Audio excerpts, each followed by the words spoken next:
धर्म प्रेमी सज्जनों तथा विश्ववासियों, मैं आप लोगों को चौथा भाग दिया था शादाब के ऊपर।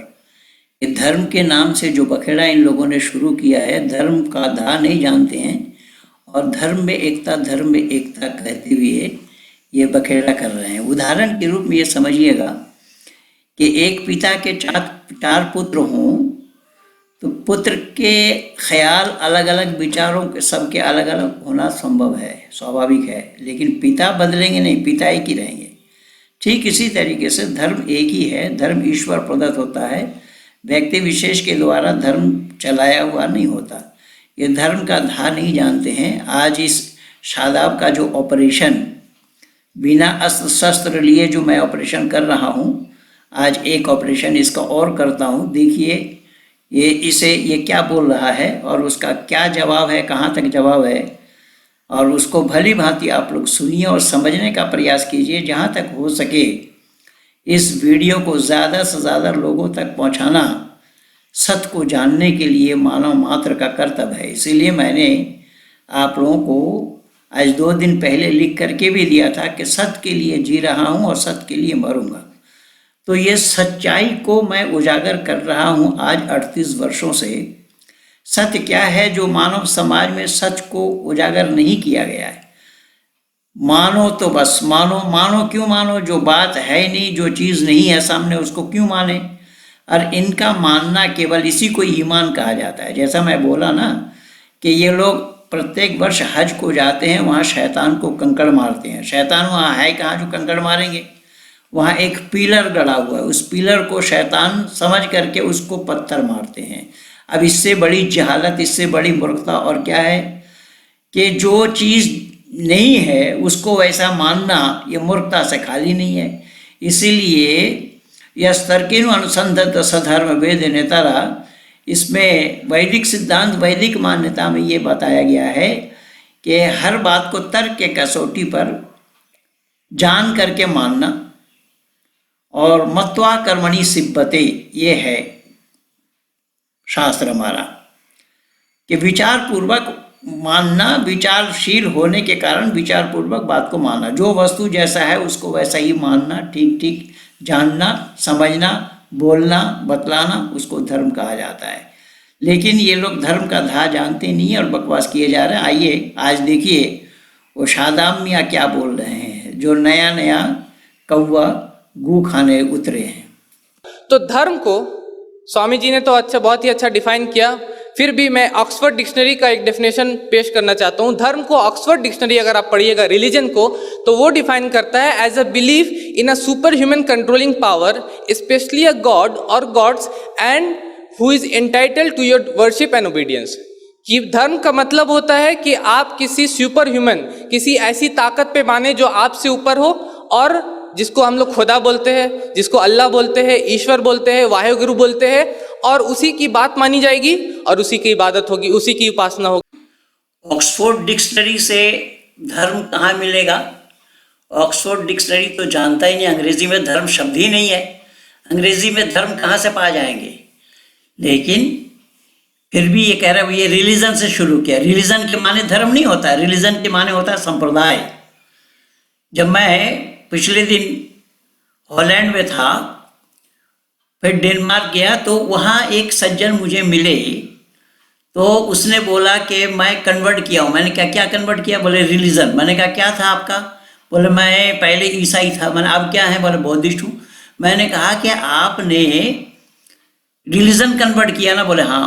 मैंने कहा धर्म तो कर नहीं पाए? बोले हाँ धर्म ही तो किया है। मैंने कहा धर्म आपको मिला कहाँ?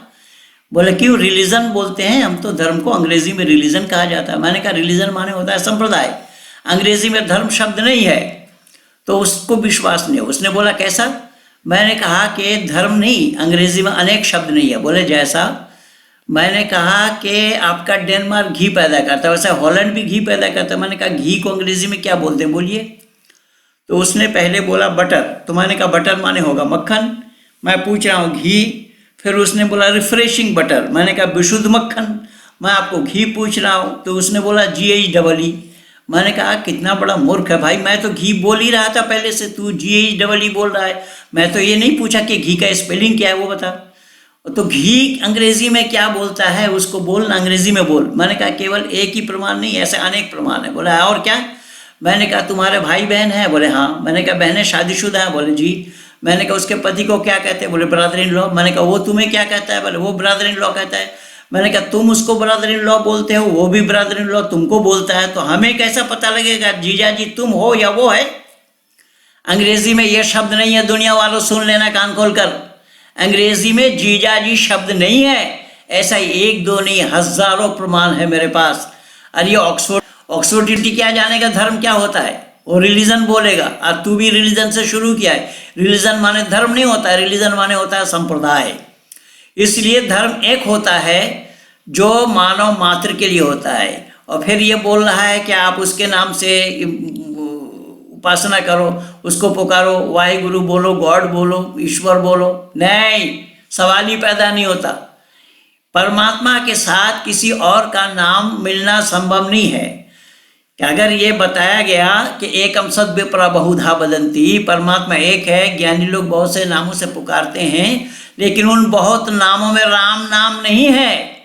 क्योंकि राम एक ऐसा शब्द है, उसका रूप चलता है। एक राम, दो राम, अनेक राम। वो पंचमी में कुछ बनेगा, षष्ठी में कुछ बनेगा, सप्तमी में कुछ बनेगा, बदलता जाएगा। इसीलिए राम नाम परमात्मा का नहीं है। और यही धोखा ये तो बड़े बड़े महात्माओं ने खाया है। रामकृष्ण परमहंस देव भी नहीं जाना ईश्वर को, और न धर्म को, और न विवेकानंद ने जाना धर्म को। मैं अभी विवेकानंद जयंती में बोला नहीं, जानबूझ करके नहीं बोला, क्योंकि वाकई में विवेकानंद के नाम से बहुत बड़ा धोखा है। और धोखा एक नाम से नहीं, दुनिया भर में सब असत को ही सत बताया जाता है। हमारे यहाँ पर असत को ही सत कहा गया। विवेकानंद जब पहली बार गए रामकृष्ण परमहंस देव के बाद, तो बंगला भाषी थे, बंगला भाषा में जाकर के पूछा, बाबा अपनी माँ के देखिया से न की, कि बाबा आपने माँ को देखा है क्या? तो उन्होंने जवाब दिया, माँ के देखी वो किरेशाला माए संगे कथाओ बोली अच्छी। माँ को देखना क्या, माँ से बात किया हूँ। अच्छा दुनिया वालों जरा दिमाग लगाइए इसमें। ईश्वर अगर माँ कहे, क्योंकि ईश्वर को त्वमेव माता च पिता तुम ही बोलते हैं, वेद में भी आया त्वमीना पिता वस तो माता शतक बहुपिता धाते सुम्नमी में। परमात्मा को माता पिता कहा जाता है, तो माता पिता बंधु सखा कहा जाता है। अगर ये काली को माँ कह रहे हैं, ईश्वर मान रहे हैं, तो ईश्वर मानना कोई गलती भी नहीं है, क्योंकि माँ और माता और पिता दोनों है परमात्मा। लेकिन देखना, माँ के देखी वो किरेशाला माए संगे कथाओ बोली अच्छी, ईश्वर से बात करना ये कैसा संभव होगा? पर दुनिया वालों ने तो जाना ही नहीं, और विशेष करके बंगालियों को अता पता भी नहीं है। बंगाली तो इसके नज़दीक भी नहीं आ पाए, और ना बंगाली इस चीज़ को जानना चाहते हैं। बंगाली तो क्या, दुनिया भर के जितना भी हिंदू संगठन है, कोई हिंदू इस सच्चाई को जानने का प्रयास नहीं किया। हिंदू जानता ही नहीं है परमात्मा कौन है, परमात्मा किसको कहा जाता है। इसीलिए मैं निवेदन कर रहा हूँ, विवेकानंद के नाम से बहुत बड़ा धोखा है। विवेकानंद धर्म का धा नहीं जानते थे, और स्वामी विवेकानंद को भी धर्म का धा नहीं मालूम था, और रामकृष्ण परमहंस देव को भी मालूम नहीं था। अगर रामकृष्ण परमहंस देव धर्म को जानते होते तो उनको नमाज क्यों पढ़ने के लिए चले गए? वो उससे पूछा गया, बाबा आपने नमाज पढ़ी थे क्यों, आप नमाज क्यों पढ़ रहे हैं? तो वो कह रहे हैं कि नमाज पढ़ी आमी देखीते चाहते सी ईश्वर पावा जाइबे कि ना। नमाज पढ़ करके मैं देखना चाहता हूँ ईश्वर को पाया जा सकता है या नहीं। यानी तुम्हारी जो मान्यता है उस पर तुम्हें आकीदा नहीं है, उस पर तुम्हें विश्वास नहीं है, तुम्हें दूसरी के सहारा लेकर के ईश्वर को जानने के लिए चले गए। इससे बड़ी मूर्खता और क्या, इससे बड़ी जहालत और क्या है? पर हिंदू इस चीज़ को जानने का प्रयास नहीं करेगा, हिंदू इस चीज़ को जानना चाहता ही नहीं है, क्योंकि हिंदू वही है जो चूचू का मुरब्बा है। इसीलिए मैं निवेदन कर रहा हूँ, स्वामी विवेकानंद के नाम से भी बहुत बड़ा धोखा है, रामकृष्ण परमहंस देव के नाम से भी बहुत बड़ा धोखा है, और दोनों गुरु चेला दोनों ही मरते तब तक गोमांस खाते रहे। इससे बड़ी और क्या दुखद बात होगी?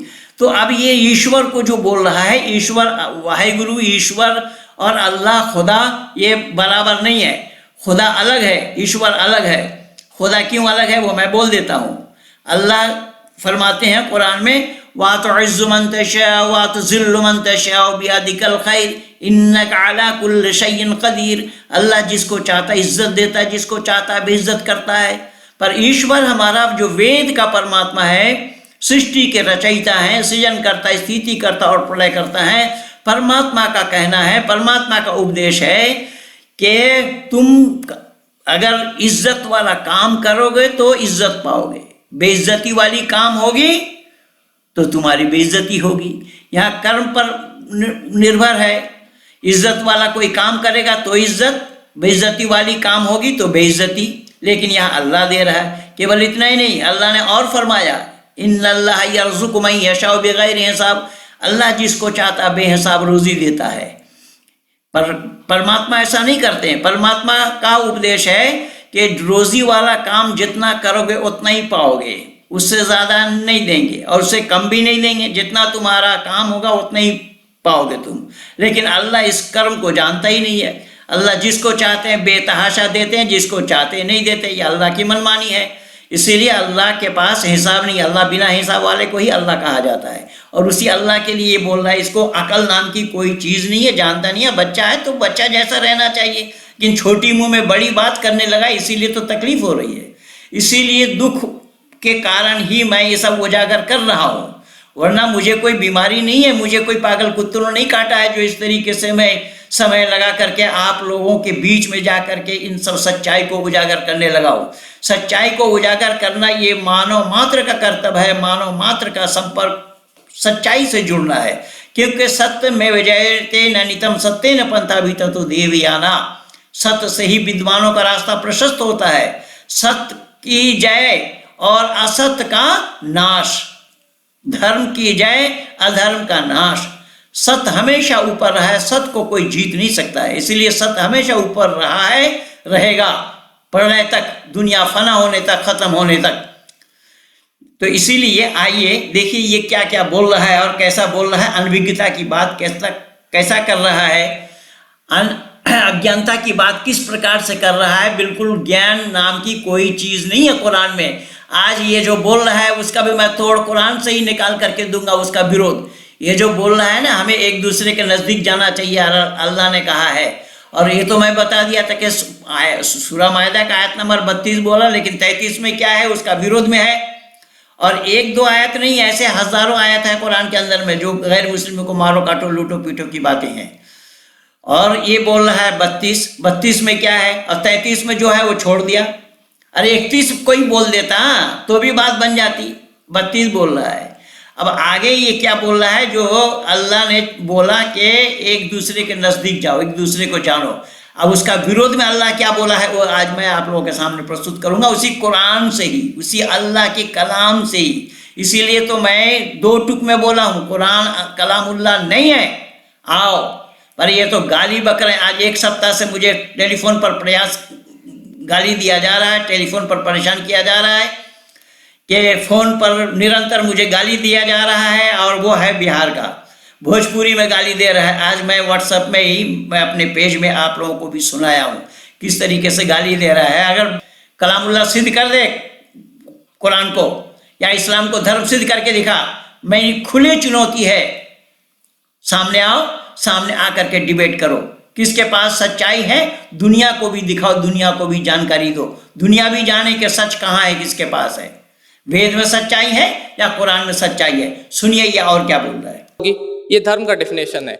और एकता, हमारे चेयरपर्सन ने बताया एकता का मतलब यूनाइट होना। एकता कपूर नहीं, स्टार प्लस, एकता कपूर मत समझिएगा। एकता का मतलब होगा धर्म में एकता, यूनाइट होना। तो धर्म में एकता मतलब हम लोग किस तरह धर्म में एकता की बात कर सकते हैं। तो इसके लिए मैंने एक आयत पढ़ी आपके सामने। जब अपनी बात को शुरू किया तो मैंने एक आयत पढ़ा, सूरह आल इमरान, सूरह नंबर 3 आयत नंबर 64। उसमें अल्लाह ताला फरमाते हैं, कुल या अहलल किताब, कहो जाओ अहले किताब से। अहले किताब बोलते हैं यहूद और नसारा को, ज्यूज एंड क्रिश्चियन को स्पेसिफिकली, खास तौर पे। लेकिन अगर हम ये आयत को अहले किताब, आम तौर पे कोई भी जो किताब मानने वाला उसको भी बोल सकते हैं कि ये भी अहले किताब है। ये कोई किताब को मानते हैं, ये भी अहले किताब है आम तौर पे। लेकिन specifically Jews and the Christian, अल्लाह ताला फरमाते कि जाओ कहो अहले किताब से, ताअलू इला कलिमतिन सवाइम बैनना व बैनकुम, आओ हम लोग उस बात की तरफ जो हम में और तुम में बराबरी की है, एकता की है। सबसे पहली बात, अल्लाह नअबुद इल्लल्लाह, कि हम लोग सिर्फ एक सच्चे ईश्वर की उपासना करें, अल्लाह की पूजा करें। वला नुश्रिका बिही शैअन, और उसके बराबर किसी को ना बनाए, उसका साझीदार उसके साथ शिर्क ना करे, वला यत्तखिज़ बादुना बादन अरबाबा मिन दुनिल्लाह। और तीसरा पॉइंट कि हम लोग उसको छोड़ के एक दूसरे को अपने आप को रब ना बनाए, अपने आप को ईश्वर ना बनाए। फ़इन तवल्लो फ़कुलू शहदू बिअन्ना मुस्लिमून। तो अगर वो लोग मुंह फिर लेते हैं तो कह दीजिए कि हम मुसलमान हैं। हम वो है जो अपनी इच्छा को ईश्वर की इच्छा के अनुसार करते हैं। हम वो है जो अपनी रज़ा को अल्लाह की रज़ा के मुताबिक करते हैं। दुनिया वालों ज़रा गौर से सुनना है बात क्या अल्लाह ने कही। और ये बोल रहा है हम वो हैं जो अल्लाह की इच्छा मेरी इच्छा एक है। जो अल्लाह की, दुनिया वालों को समझना ये पड़ेगा अल्लाह की तमन्ना और मनुष्य की तमन्ना एक बताया जा रहा है। और ये कुरान के अनुसार है। कुरान में अल्लाह ने ठीक बोला, ये भी ठीक। अल्लाह की इच्छा होती है लेकिन परमात्मा इच्छा आदि गुणों से रहित है। परमात्मा की इच्छा नहीं होती। इच्छा करे तो अनिच्छा होना पड़ेगा, उसमें तब्दीली आएगी, परिवर्तन आ जाएगा। इसीलिए परमात्मा की इच्छा नहीं होती। अब ये अल्लाह के साथ इसी परमात्मा को ही जोड़ रहा है। जब परमात्मा की इच्छा नहीं होती, साफ शब्दों में वैदिक मान्यता ये है, वेदों में यही बताया गया है कि परमात्मा इच्छा आदि गुणों से रहित है। परमात्मा की इच्छा नहीं है लेकिन अल्लाह की इच्छा, और ये मनुष्य की इच्छा, ये वाला अल्लाह की इच्छा के अनुसार हमारी इच्छा है। तो अल्लाह और मनुष्य दोनों की इच्छा बराबर हो तो अल्लाह के समतुल्य मनुष्य नहीं हो जाएगा। अब इससे बड़ी जहालत और क्या है? इससे बड़ी जहालत कुरान की और क्या होना संभव होगा? मानवता पर ये कुठाराघात हो रहा है। मानव को परमात्मा को जानने ही नहीं दिया जा रहा है और ना ये कुरान जानता है। अल्लाह को खुद को मालूम नहीं है परमात्मा क्या है। तो ये तो बच्चा क्या बोलेगा? या अल्लाह की इच्छा के साथ अपनी इच्छा जोड़ रहा है। अब इससे अंदाज़ा लगा लीजिए कि ये बच्चा किस तरीके से कौवा गू खा रहा है। सुन लिया आप लोगों ने। यहाँ उसी के अंतिम में ये शब्द आया है, इन तवल्लौ बिअन्ना मुस्लिमीन, हम मुसलमान है। वहाँ मुसलमान शब्द आया है तो पास तो तब कोई जाएगा जो मुसलमान बन जाएगा। तो मुसलमान बनने पर, इस्लाम को स्वीकार करने पर, ये मुख्य रूप से समझ लिए हिंदुओं कान खोल करके सुनना। और ये सरदार जी और ये जो मूर्खानंद स्वामी शंकरानंद ये जो गए हैं, ये इस्लाम का दावा दे रहा है। लेकिन आज मैं इसी का ही विरोध में अल्लाह क्या बोला है वो मैं आप लोगों को सुनाता हूँ। ये तो बता दिया ना, कुल ये शब्द आया तो यहाँ पर इस्लाम का दावत दे रहा है। इस्लाम का दावत दे रहा है लेकिन कुरान में अल्लाह ने क्या कहा वो और सुनिएगा इसके विरोध में। ये अगर औरों को बुला रहा है लेकिन कुरान में यहाँ अल्लाह ने क्या कहा है। ये सूरा बनी इसराइल सूरा नंबर 17 आयत नंबर 82। यहाँ अल्लाह ने क्या बोला देखे ज़रा, वनुनज़्ज़िलु मिनल कुरआनी मा हुआ शिफ़ाउन व रहमतुन लिल मोमिनीन वला यज़िदुल ज़ालिमीन इल्ला खसारा। ये कुरान जो हम नाजिल फरमा रहे हैं मोमिनों के लिए।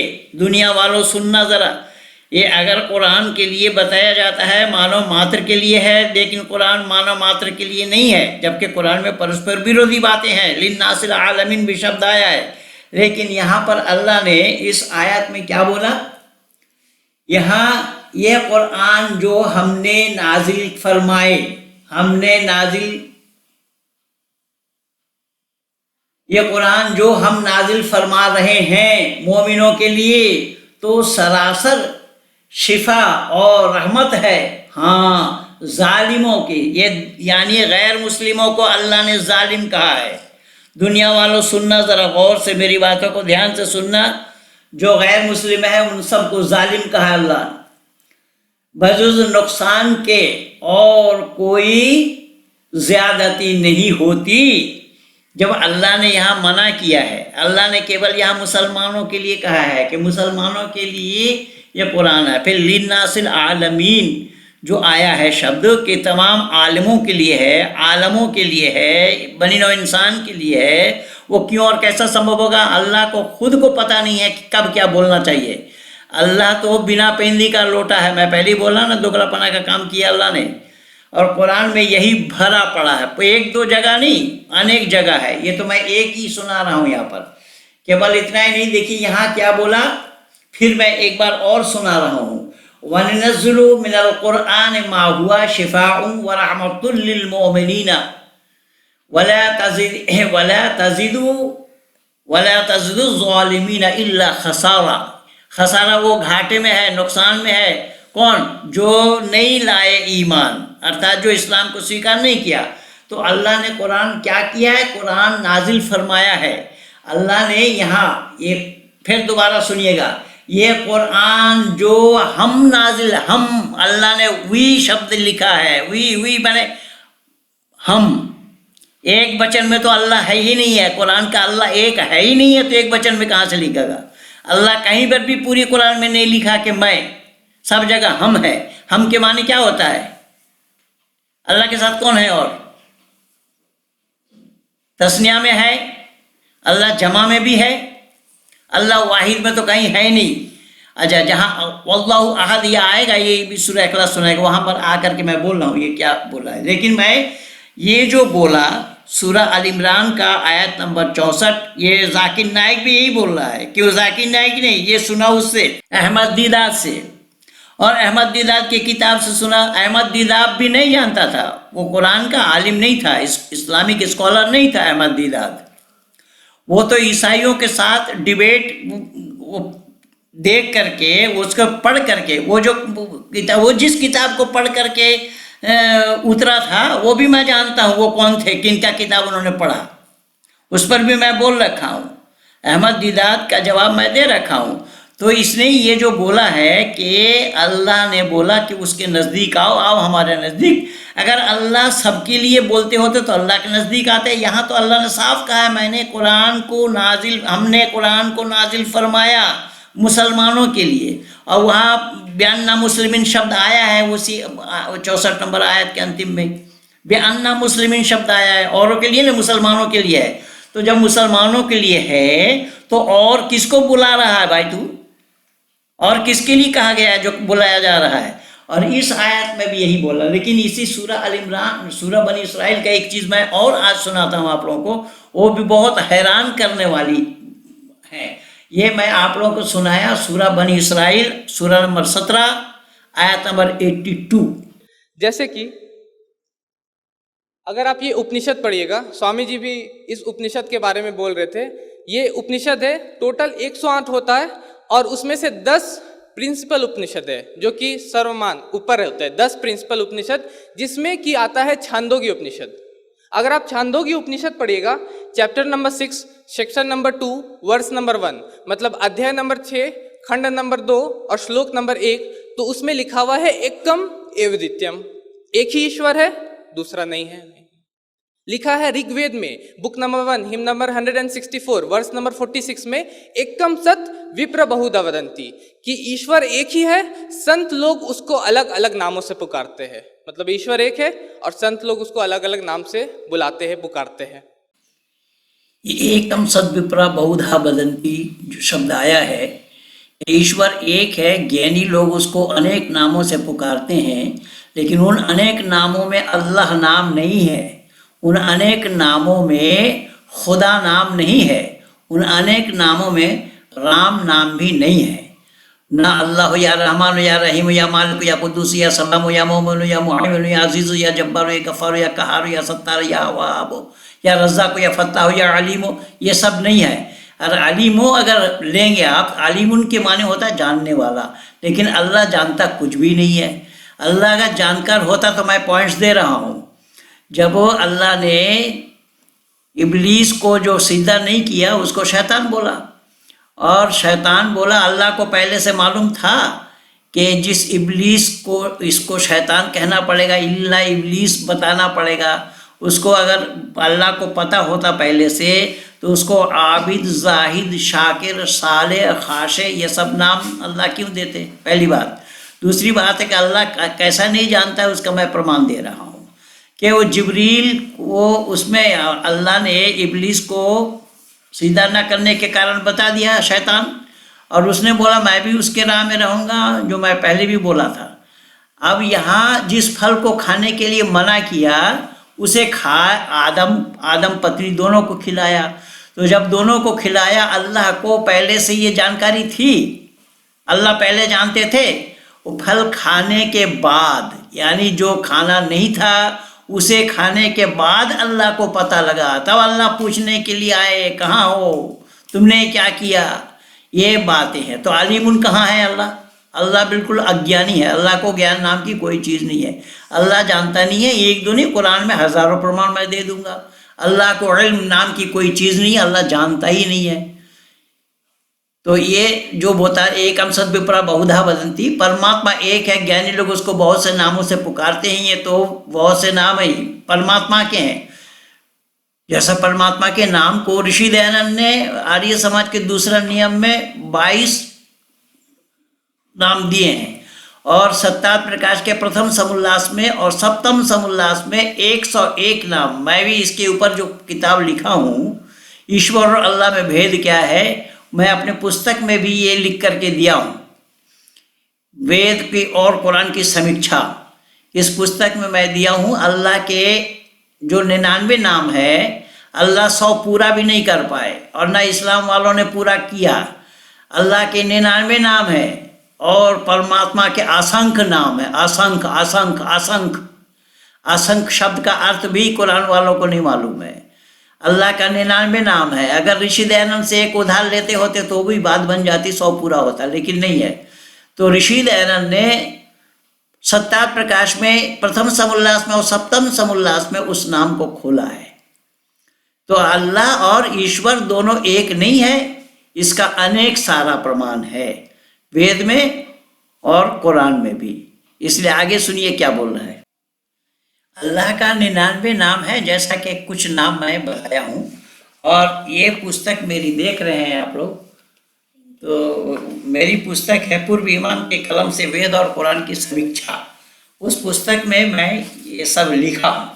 और जो ईश्वर का नाम ये बता रहा है, ईश्वर का एकम सद विप्रा बहुधा वदंती, उस बहुधा वदंती में अल्लाह के नाम के साथ जो या अल्लाह या रहमान से लेकर के वो जो जुलजलाल वल इकराम तक आया है, उस 99 नामे में एक भी नाम नहीं है। देखिए आया क्या है, विराट अग्नि विश्व हिरण्यगर्भा वायु तेजस ईश्वर आदित्य प्रज्ञा मित्र वरुण अर्यमा इंदु बृहस्पति विष्णु उरुक्रम ब्रह्मा सूर्य आत्मा परमात्मा परमेश्वर सविता देव कुबेर पृथ्वी जल आकाश अन्न अन्नाद अत्ता वसु रुद्र नारायण चंद्र मंगल बधु बुध शुक्र शनिश्चर राहु केतु यज होता बंधु पिता पितामह परपितामह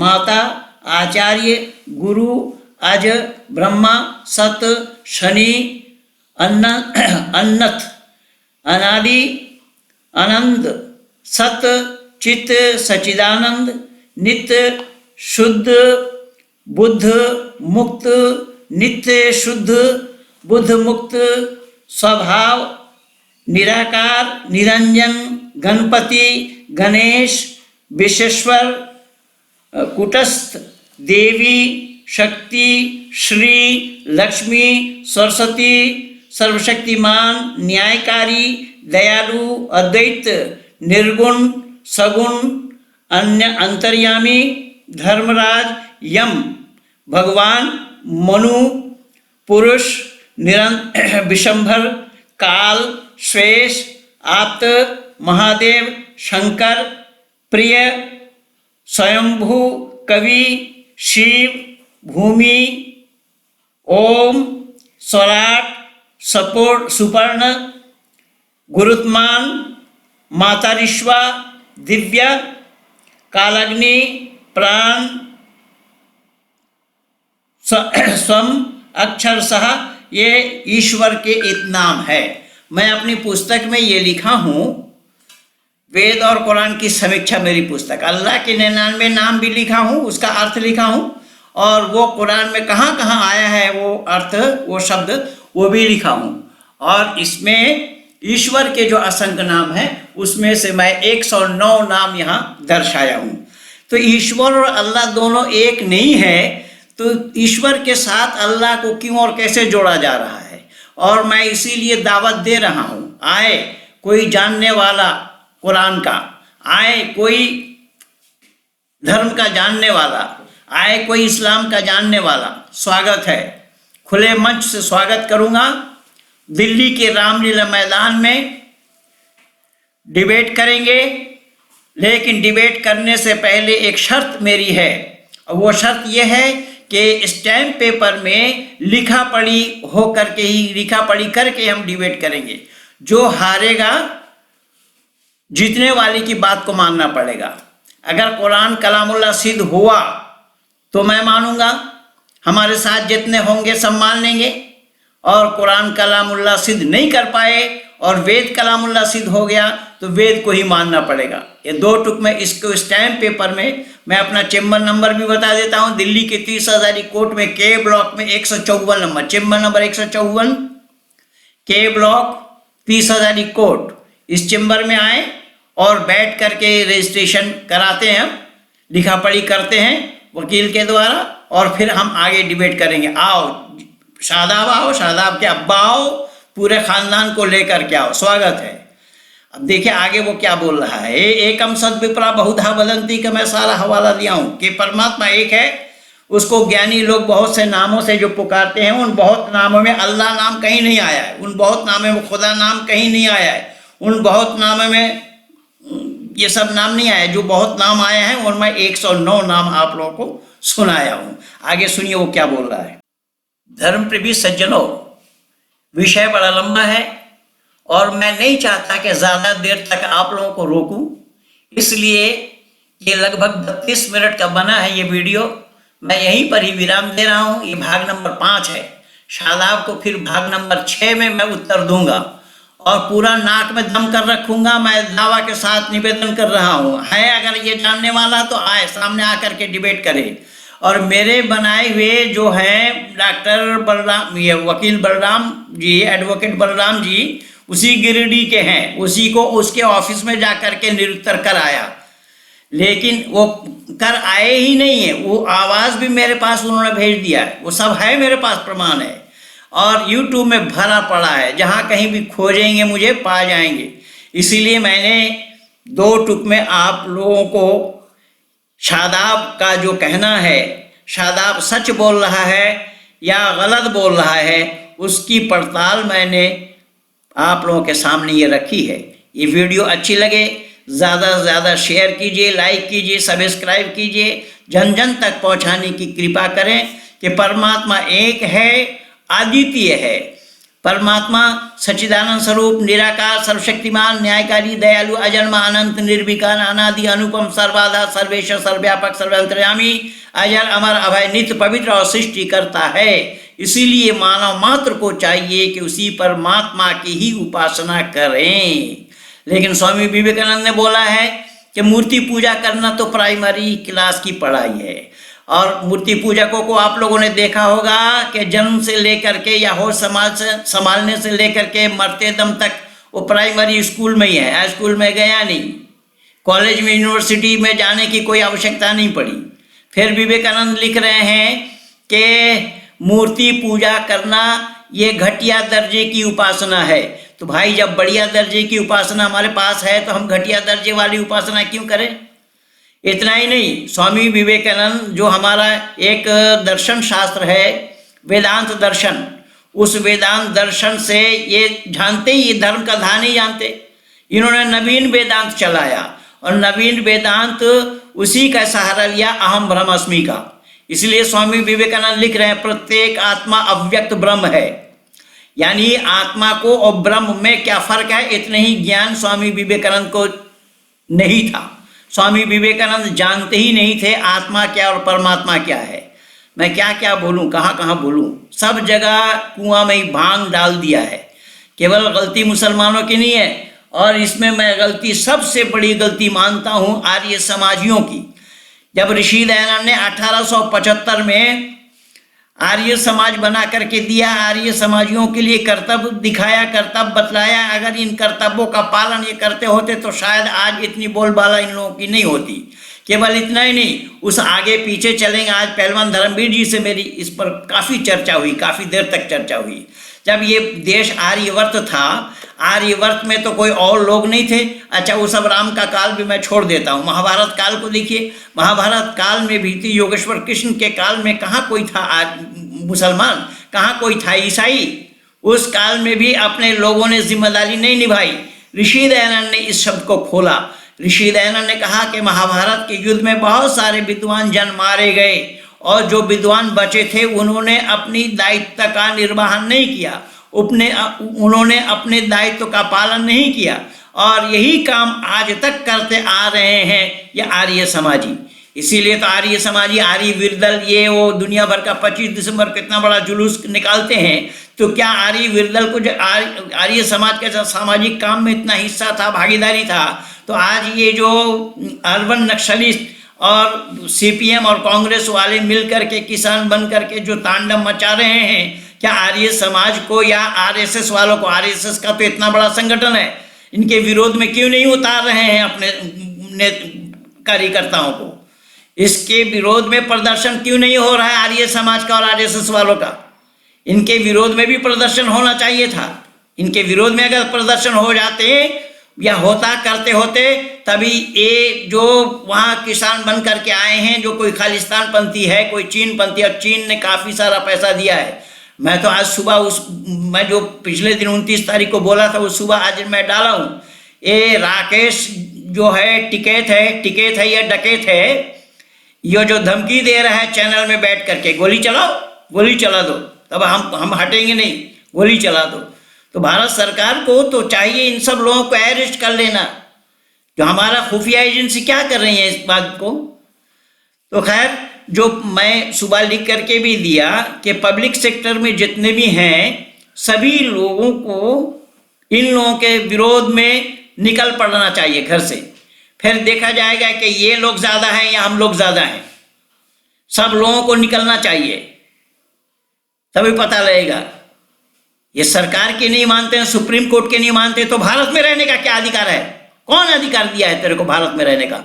भारत का सुप्रीम कोर्ट नहीं मानता, सुप्रीम कोर्ट का कानून नहीं मानेंगे और सरकार की भी नहीं मानेंगे, तो यहाँ कहाँ पर नानी घर पाया है क्या? यह कहाँ जुलूस निकाल रहा है? जहाँ अपने चीन में चले जाए, कौन रोक रहा है? तो इस तरीके से सख्त हो करके हम लोगों को आगे बढ़ना पड़ेगा, तभी इस देश की रक्षा हो सकती है और करना संभव होगा। इसीलिए मैं सभी हिंदू संगठन वालों को, सामाजिक जितने भी हैं हिंदू संगठन, सभी हिंदू संगठन वालों को एकजुट होकर के इन सब का खिलाफ काम करना चाहिए। कहाँ सोए पड़ी है अखिल भारत हिंदू महासभा? हिंदू महासभा का क्या काम कर रह गया वो? हिंदू महासभा तो कई खेमों में बटे हुए हैं, कई